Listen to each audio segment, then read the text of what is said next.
How can you overcome challenges in your business? By changing your focus, by taking control of what you can, and by doing things to show that you trust God. So in this video, I'm going to help you look at how to overcome those challenges that happen in your business by first understanding that God is for you, second, controlling how you respond, and third, doing what you love. I've got some tools and exercises along the way for you, and I've got a tool at the end, so make sure you stick around.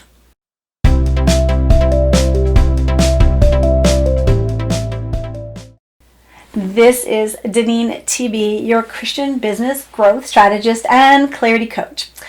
First off, I would love if you would subscribe to the channel and ring the bell so that you're notified every time there's a new video. And if you are liking the content, make sure that you share it with your friends.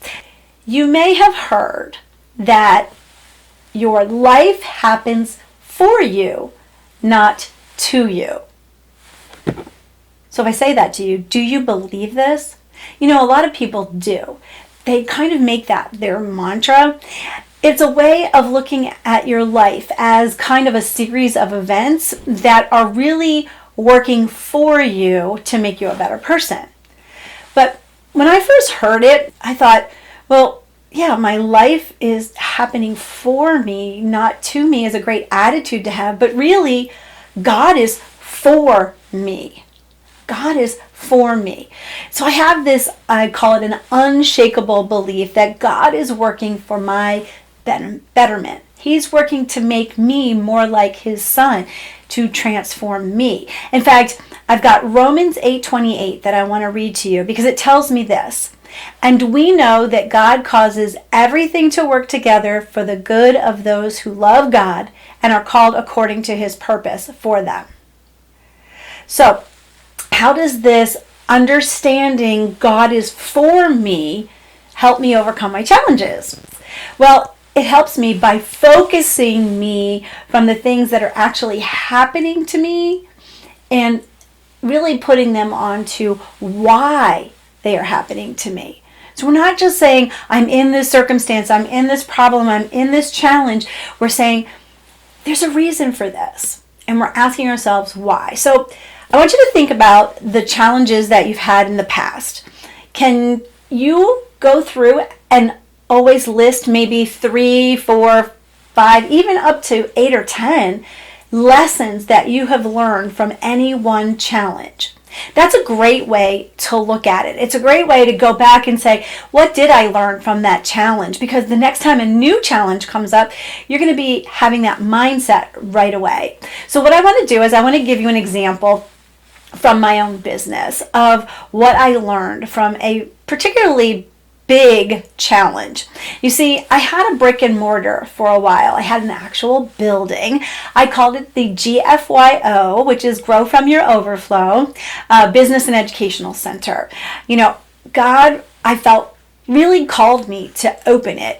I had been meeting with Christian Businesswomen. I had a networking group, and we were about 3 or 4 years into this, and we had been meeting at different locations. I was always trying to find new spaces and all of those things, and I really felt led that this was the time, it was the right time for me to actually have a space of my own. Because at that time, not only did I have the networking group, I was also teaching social media, networking, communication, personality type things, all of those types of workshops too, and I always had to find new places to do that. So I knew that it was time for me to have my own space where I could do all of these different things that I was doing in one place, and I wouldn't have to keep moving around. And I remember moving into the space, and I loved it. It was 2 floors. I had multiple rooms for different activities, and there was great parking. But as I said, there was a challenge, right? After 18 months, I had to close it. Now, there were challenges along the way, obviously, but at the end of 18 months, it closed. I had spent money on furniture, I had spent money on decorating it, getting Wi-Fi, getting coffee, all of those things. And I will tell you, I was in debt, and I was very sad. My first thought was, did I hear God correctly? Was I wrong? Did I somehow mess up? No. I really needed to go through this in order to be forced, almost forced into the next thing that God had for me. If I had allowed my focus to be on the thoughts that I was having, like, oh, I failed, or, oh, I'm just going to give up. Why am I even doing this anymore? Or, why bother? Nobody cares. I really would have missed out on the adventure, the next thing that God had for me. Now, sometimes we go through challenges and it takes us a while to adjust, to see the lessons in it, right? So I have to tell you, I took about a month or so because I really felt sorry for myself. But if I had stayed local, in my local area, I would not have gotten to experience what was next. And that was writing my book, Clarify. That had such a bigger reach than local, and it got me online. So, I want to ask you this. Can you think of, or did you think of, one challenge that you've had in your business? Did you write down what you learned from that? That's an exercise for you. Think about a challenge that you've already gone through. Because sometimes, they say hindsight's 20/20, right? So go back and think through it. What lessons did you learn? I always say write out up to 10 if you can. At least 3, but up to 10 if you can of lessons that you've learned. So here's a few of my lessons that I'm going to share with you that I got from the closing of my business and educational center. First of all, I know myself better. I learned that I love being on video as much or even more than being in person with people to teach them and to share information. Second thing I learned was that God was asking me to trust Him with my next step, even if it was hard. I got to write the book, which actually was one of those desires of my heart. So He gave that to me. He allowed me to do that, and I love that. And then a third thing I learned was that I had made many local connections that really built my reputation. It also grew my confidence in being able to create a coaching program and do that as my business. I have a fourth one as well that I learned from this as I was thinking through this. I know that I am walking in my purpose now because all of those pieces that I had been doing, the workshops, the networking group, the masterminding, the sales, they are all incorporated into the business that I'm doing now. Now, I know that we aren't always having these big types of challenges in our businesses every day. But we do have everyday challenges. So there are decisions that we need to make every day that are putting out fires, or there are things that just come up every single day. So what I want you to remember is that God is for you and that there's a reason for it happening. So at this point, this is what I'm going to ask you to do. I want you to become a courageous person. Now, it might feel funny that I'm saying this to you, but really what that means is that you are not going to simply accept reality, accept that challenge, and let it defeat you, but that you're going to overcome it by looking at the lessons that you can learn. The second part I want us to look at when overcoming challenges is to do what we can control, which is really only one thing that we can control: how we respond in any situation. There are usually 2 reactions that we have when a challenge comes up. At least initially, that's like our reaction that happens. And it's usually that we have some type of fear or we have an offense. We feel offended, so therefore we get defensive. How many times have you reacted with fear or taken offense? Those are irrational beliefs, right? These fears or offenses only appear to be real where? within our own minds. And again, you don't have to act on them. In fact, when we get stuck thinking this way, I call it the maze. We go down into the spiral of the maze. It does a couple of things. First, it creates resistance to really looking at the situation correctly. So it's blocking you. And it also makes you feel insecure that you can't really handle it. So the first thing we need to do, because it is in our mind, is we need to capture it, right? We need to capture those thoughts and we need to give them to God. And I love what 2 Corinthians verses 3 through 5 say. It says this: we are human, but we don't wage war as humans do. We use God's mighty weapons, not worldly weapons, to knock down the strongholds of human reasoning and to destroy false arguments. We destroy every proud obstacle that keeps people from knowing God. We capture their rebellious thoughts and we teach them to obey Christ. So this is the thing. Once we can take that focus and put it on the truth, and not on our feelings, what's going on inside, then we can start to respond. Okay, what do? Well, we have to use these feelings because we can't deny that we have the feelings. We have to use the feelings as a guide to help give us that focus. So what do we have to do first? The first thing you need to do, or the first thing you can do, is just acknowledge that you're having the feeling and validate it. Don't deny it. Don't try to squash it. Validate it. Have you taken offense to this person or what they're saying? Are you having fear about something? Admit it to yourself. Okay? Second thing you need to do is just recognize the feeling, recognize it, and name it. Name the feeling so you understand what you're feeling. Is it rejection? Is it embarrassment? Are you feeling pride? Are you feeling disrespected?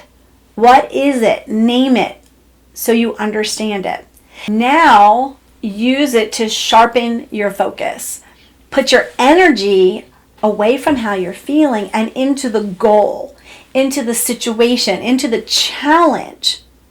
And look at it in that way of what do I want to get out of this, and look for ways to respond that are productive so that you meet that goal. You get over the challenge. Remember this also. Most people are for you too.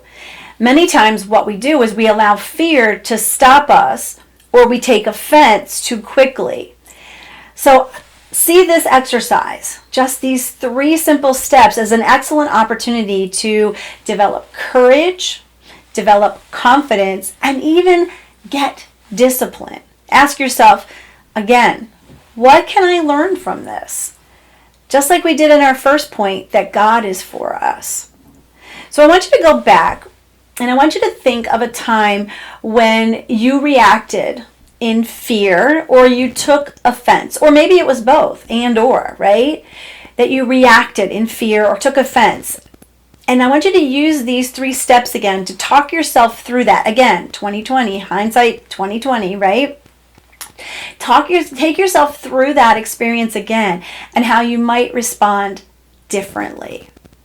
Then you can use these steps to start to train yourself to really respond the first time in the same way that you want to again and again if that fear or that offense comes up.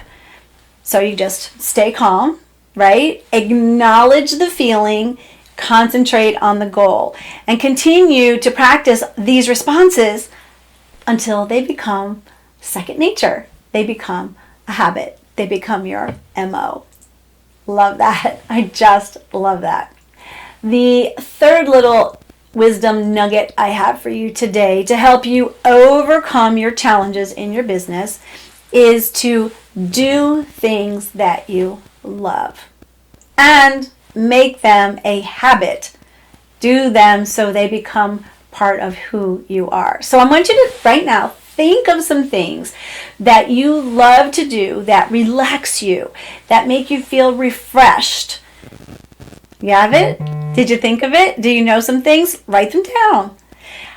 Now I want to ask you, how often do you actually allow yourself to engage in those activities? How often do you do them? If you're looking at that list, I hope you're not saying, oh, it's been such a long time since I've done that. Some of my activities are, I love reading, also like listening to books.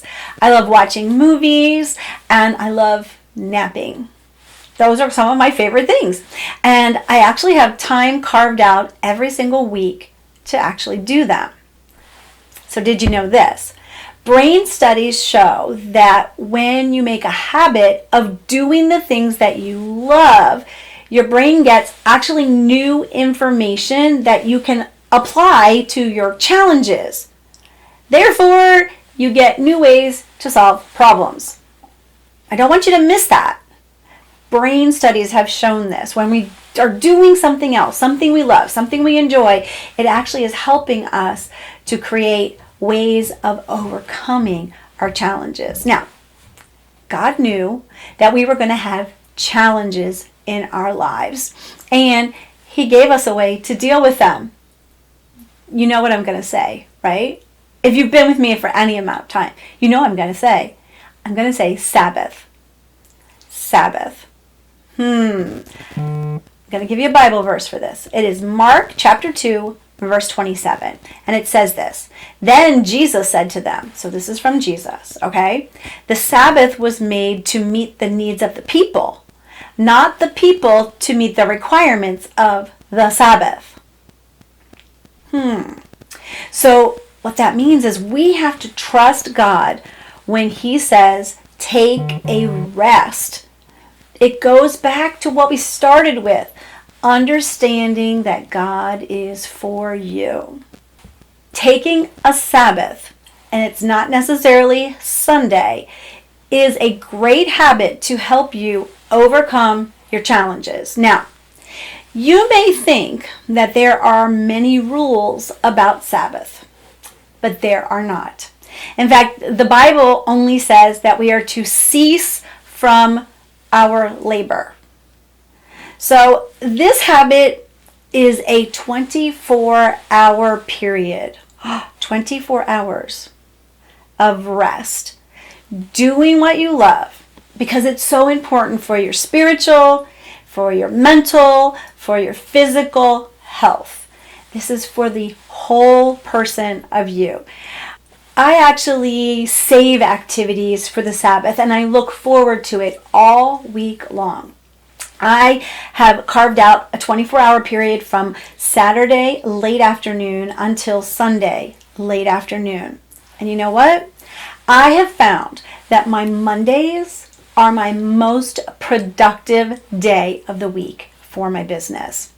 So, how do you get started? I told you I had tools for you.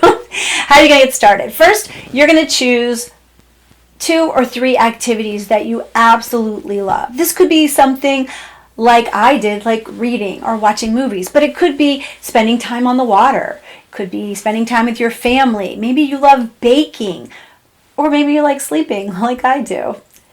Then take those activities and carve out space during your week for a 24-hour period when you are not doing anything in your business. Okay? That means that you're not taking calls, you're not answering texts, you're not looking at your email, you're not going to social media, all of those things. The third thing is to spend time doing what you love without any guilt. And I want you to watch what happens to your challenges. In fact, you should probably get a journal or paper or something, because what I have found is that I get ideas about how to solve those problems and challenges while I'm doing something else. So that may happen to you. One activity that I have incorporated into my Sabbath is an extended time of prayer with my Praying in Color. And I have a video, I'll put that up in the card so that you can get started and look and see how you could incorporate the Praying in Color as well for yourself. Because I do this because I like taking my challenges to God directly to him so he can help me come up with solutions that I may have never thought possible. I like setting that time apart on my Sabbath to just focus on that, to think, to regroup, to plan out those things that are important to me and things that I need to think through, because I do want to respond. I don't always want to react. I really wanted to take that extra time to really listen to him, because I have him as my CEO of my business, my chief everything officer. And so I need to listen to him for plans and my motives and for doing it his way and his methods. And I do trust him enough to rest and know that if an idea comes to me, it's going to be a perfect solution for the challenge that I'm having. In the comments below, I would love to know what activities you love to do and how you're going to make them and put them into your weekly habit of rest and relaxation. Now, if you're having trouble coming up with some ideas, I did say I had a tool for you. I have one that's called Sabbath Ideas, and I will link that down in the description as well so that you can just get that. And I think there are like 50 different ideas. So maybe there are things that you forgot about that you really love to do that you could start doing. You can use it to create your own list of what you're going to do to rest in your 24 hours, doing those things that you love. The 3 things that help you overcome challenges are that you understand God is for you, that you control how you respond, and you do things that you love. Philippians 4 verses 6 and 7 tell us this: don't worry about anything. Instead, pray about everything. Tell God what you need and thank Him for all He has done. Then you will experience God's peace, which exceeds anything we can understand.